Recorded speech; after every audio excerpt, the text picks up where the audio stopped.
Henry's Freedom Box, a true story from the Underground Railroad by Ellen Levine and Kader Nelson. Henry's Freedom Box. Henry Brown wasn't sure how old he was. Henry was a slave, and slaves weren't allowed to know their birthdays. Henry and his brothers and sisters worked in the big house where the master lived. Henry's master had been good to Henry and his family, but Henry's mother knew things could change. Do you see those leaves blowing in the wind? They are torn from the leaves like slave children are torn from their families. One morning, the master called for Henry and his mother. They climbed the wide staircase. The master lay in bed with only his head above the quilt. He was very ill. He beckoned them closer. Some slaves were freed by their masters. Henry's heart beat fast. Maybe the master would set him free. But the master said, "You are a good worker, Henry. I am giving you to my son. You must obey him and never tell a lie." Henry nodded, but he didn't say thank you. That would have been a lie. Later that day, Henry watched a bird soar high above the trees. Free bird, happy bird, Henry thought. Henry said goodbye to his family. He looked across the field. The leaves swirled in the wind. Henry worked in his new master's factory. He was good at his job. "Do not tear that tobacco leaf," the boss yelled at the new boy. He poked the boy with a stick. If you made a mistake, the boss would beat you. Henry was lonely. One day he met Nancy, who was shopping for her mistress. They walked and talked and agreed to meet again. Henry felt like singing, but slaves didn't dare sing in the streets. Instead, he hummed all the way home. Months later, Henry asked Nancy to be his wife. When both their masters agreed, Henry and Nancy were married. Soon there was a little baby, then another and another. Henry knew they were very lucky. They lived together even though they had different masters. But Nancy was worried. Her master had lost a great deal of money. "I'm afraid he will sell our children," she said. Henry sat very still. Henry worked hard all morning. He tried to forget what Nancy had said. His friend James came into the factory. He whispered to Henry, "Your wife and children were just sold at the slave market." "No!" Henry cried.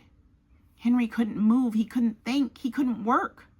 "Twist that tobacco," the boss poked Henry. Henry twisted the tobacco leaves. His heart twisted in his chest. At lunchtime, Henry rushed to the center of town. A large group of slaves was tied there together. The owner shouted at them.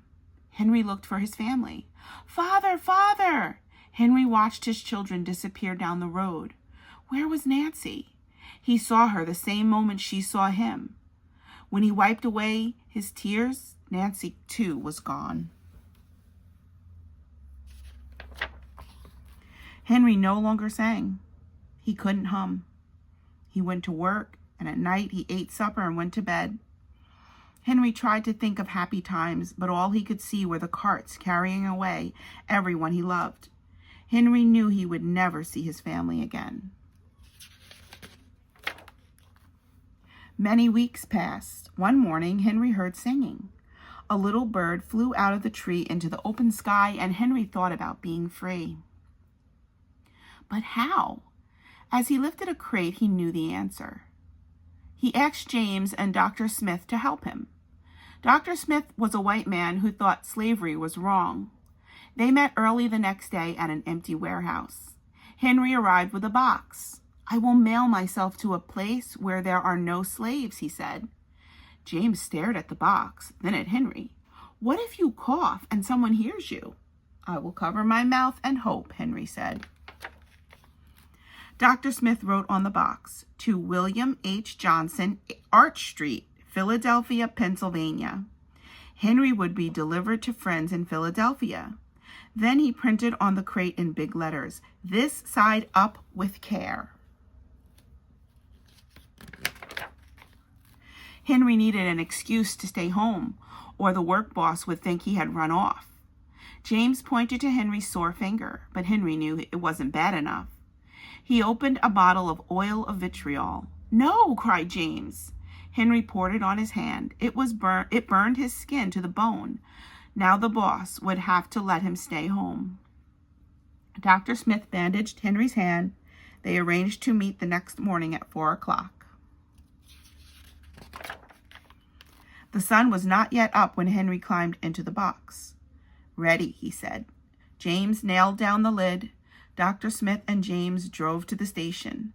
The railway clerk tipped the box over and nailed a paper to the bottom. Dr. Smith begged the clerks to be careful, but they didn't listen. They threw the box into the baggage car. Hours passed. Henry was lifted up and thrown again, upside down. He heard waves splashing. This must be the steamboat headed for Washington, D.C. The ship rode smoothly, but Henry was still upside down. Blood rushed to his head. His face got hot. His eyes ached. He thought his head would burst, but he was afraid to move. Someone might hear him. "I'm tired of standing," someone said. "Why don't we move that box and sit on it?" said another. Henry held his breath. Could they be talking about his box? Henry was pushed. The box scraped the deck. Now he was on his right side, now on his left, and suddenly right side up. "What do you think is in here?" said the first man. "Mail, I guess," said the other. "I am mail," thought Henry, but not the kind they imagined. Henry was carried off the steamboat and placed in a railroad car, this time heads up. He fell asleep to the rattling song of the train wheels. He awoke to loud knocking. "Henry, are you all right in there?" "All right," he answered. The cover was pried open. Henry stretched and stood up. 4 men smiled at him. "Welcome to Philadelphia." At last Henry had a birthday, March 30th, 1849, his first day of freedom.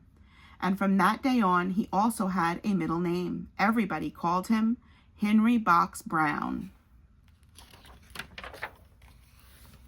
In the mid-1800s, there were about 4 million slaves living in the United States. Slaves were owned like tables or cows or wagons.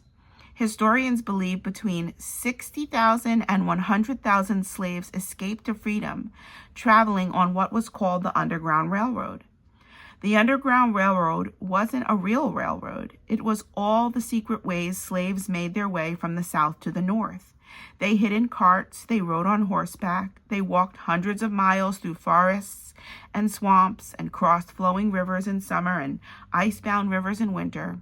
Conductors and station masters hid them and helped them throughout their journey. When Henry Brown climbed into his freedom box, he hoped he'd be carried to a safe world. He brought along a small tool to make air holes, a little water, and a few biscuits. Henry arrived in Philadelphia having traveled 350 miles from Richmond, Virginia, in 27 hours. His story made newspaper headlines in America and Europe. Henry never found Nancy and his children. In 1850, he went to England, and there are some reports that he married again. We do know with absolute certainty that Henry Box Brown became one of the most famous runaway slaves on the Underground Railroad, the man who mailed himself to freedom.